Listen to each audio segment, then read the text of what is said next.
barn á að hefja skólagöngu í nýjum skóla þarf að skrá barnið í skólan. Skólar hafa eyðublöð sem eru oftast aðgengileg á heimasíðu skólans sem foreldrar geta fyllt út og afhent eða sent á viðkomandi skóla. Einnig er hægt að nálgast eyðublöðin í skólanum sjálfum, oftast hjá ritara. Það er mikilvægt að taka fram atriði eins og sérstakar þarfir eða ofnæmi ef er að ræða. Það er mikilvægt að taka þátt í námi barna sinna. Aðstoðið og ræðið við barnið námið. Hlustið á barnið lesa og lesi með því. Stundum fáum við, foreldrar, tækifæri til að taka þátt í starfi barnanna í skólanum og þá er mikilvægt að mæta ef maður getur. Það er gott fyrir barnið og tengir saman heimili og skóla. Skólar eru með skipulagða viðtalsdaga á skóladagatali. Þessi viðtöl fara yfirleitt fram í skólanum þar sem nemendur mæta með foreldrum sínum til umsjónarkennara í viðtal. Í þessum viðtölum er farið yfir gengi og líðan nemandans í skólanum. Það er mikilvægt að mæta í þessi viðtöl. Henti viðtalstíminn ekki er að gera að hafa samband við umsjónarkennaran og finna nýjan tíma. Ef ástæða er til að heyra í umsjónarkennara er mikilvægt að hafa samband strax. Ekki bíða ef mikilvæg atriði er að ræða. Það er alltaf hægt að hafa samband við skólan, símleiðis eða með tölvupósti. Foreldrar geta óskað eftir fundi með umsjónarkennara til viðbótar við hefðbundin viðtöl. Megin hlutverk umsjónarkennara er að vera trúnaður maður sem nemendur geta leitað til með vandamál sem snúa að náminu, skólanum og öðru. Umsjónarkennarinn er talsmaður nemenda við yfirstjórn skólans, aðra kennara og nemendavendaráð. Hann er upplýsingaraðili sem á að miðla til nemenda upplýsingum skólareglur, nám, námstilhögun og annað þar sem þörf er á. Skólastjórnendur grunnskóla eiga að tryggja menntun og velferð nemenda og stuðla að námslegum framförum þeirra og árangri í námi. Foreldrar með annað tungumál en íslensku eiga rétt á túlkaþjónustu. Oft býður skólinn upp á að útvega túlkaþjónustu, en foreldrar eiga ekki að hika við að óska eftir henni ef þörf er á. Stundum eru börnin orðin mjög fær í íslensku og foreldrarnir fara að reiða sig á þau.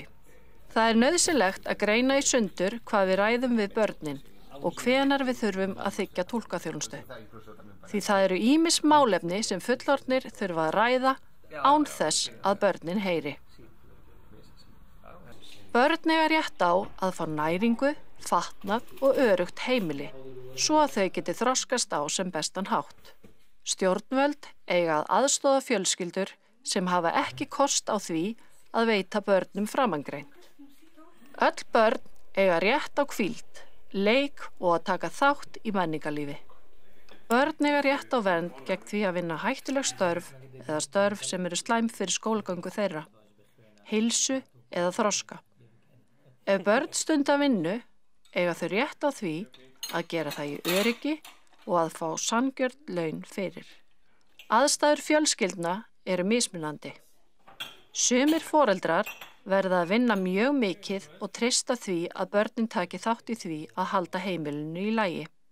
Sum börn hafa mikið að gera í skóla og frístundastarfi og hafa því kannski ekki mikinn tíma til að vinna heimilistörf.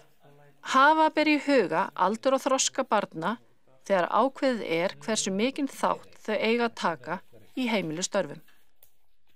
Það er skólaskylda á grunnskólastigi á Íslandi. Öllum börnum á aldrinum 6 til 16 ára er skylt að sækja grunnskóla. Foreldrar gæta hagsmuna barna sinna á skólaskyldualdri. Starfstími nemenda í grunnskóla skal á hverju skólaári vera að lágmarki 9 mánuðir. Skóladagar nemenda skulu eigi vera færri en 180. Skóladagatal er aðgengilegt á heimasíðum skóla. Á því er hægt að sjá hvenær eru frí og viðtalsdagar. Á Íslandi eru hefðbundin jóla- og páskafrí. Einnig geta skólar haft haust- og vorfrí. Séu nemendur veikir þarf að hafa samband við skólan. Hægt er að hringja, skrifa tölvupóst eða skrá veikindi inn á vefsíðum. Óski foreldrar eftir að börn þeirra fái leyfi frá skóla í 1 til 2 daga nóg að biðja það hjá umsjónarkennara. Sé hins vegar óskað eftir lengra leyfi en 2 daga þarf að sækja það hjá skólastjórnendum. Leyfi frá skóla á ábyrgð foreldra. Þeir þurfa að sjá til þess að nemandinn vinni upp það sem hann kann að missa úr námi meðan á leyfi stendur. Öllum börnum í yngri árgöngum grunnskóla skal gefinn kostur á þjónustu frístundaheimila. Frístundaheimili frístundavettvangur barna með áherslu á val barna, frjálsan leik og fjölbreytileika í viðfangsefnum og umhverfi. Menntun á að hjálpa börnum að læra rækta sjálfsmynd sína, hæfileika og færni. Hún á að kenna þeim að þekkja réttindi sín og að virða réttindi annarra, menningu þeirra og fjölbreytileika. Menntun á að hjálpa þeim að lifa friðsamlega og að vernda náttúruna. Öll börn eiga rétt á menntun. Við eigum að hvetja börnin okkar til að mennta sig.